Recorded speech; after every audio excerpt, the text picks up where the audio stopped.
She said, this is what I do for a living. I find out where people are out of homeostasis, and I bring them back into homeostasis through vibration, through energy. Your water just did that.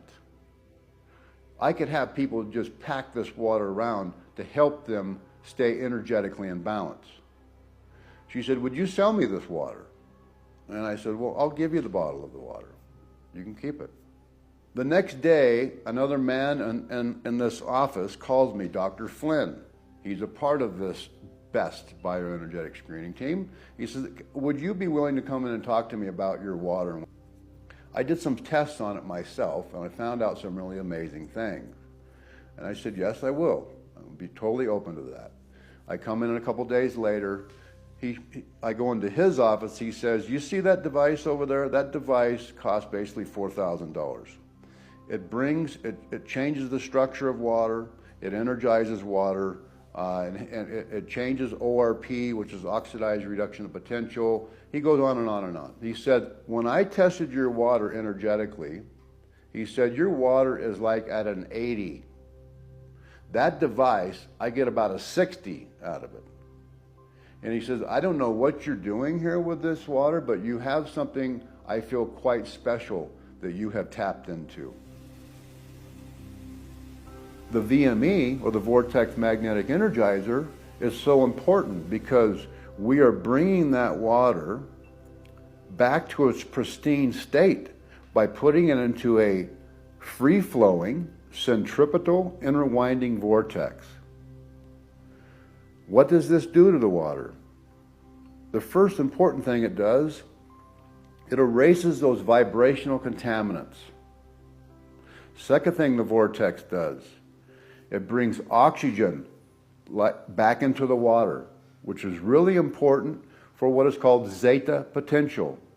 On a colloid of water, there's something we call zeta potential. This is life force energy. Oxygen plays an important role in zeta potential. This is why you see in rivers and streams and oceans too, the water is constantly doing this spiral, this spin, this dance of life. It's when it is happy, it's healthy, it's high in zeta potential, high in life force energy. So the vortex plays another role. It actually has the ability to now start breaking. Most water molecules come in groups of about 8 to 12.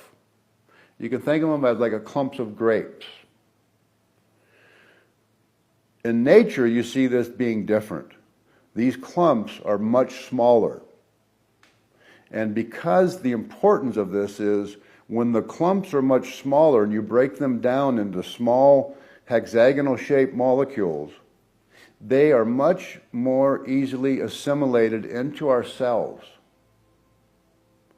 And as they go into the cell and into the bioplasm inside of the cell, the fluid where the glucose, the hydrogen, the oxygen come in, when it's much easier to get that into there's an oily lipid membrane around our cells. So if there's big clumps, it has a hard time coming through that. And the second part of it, when it goes into the cytoplasm of the cell, and it starts to get sucked into the electron transport chain into the mitochondria of our cells, which have little micro pumps.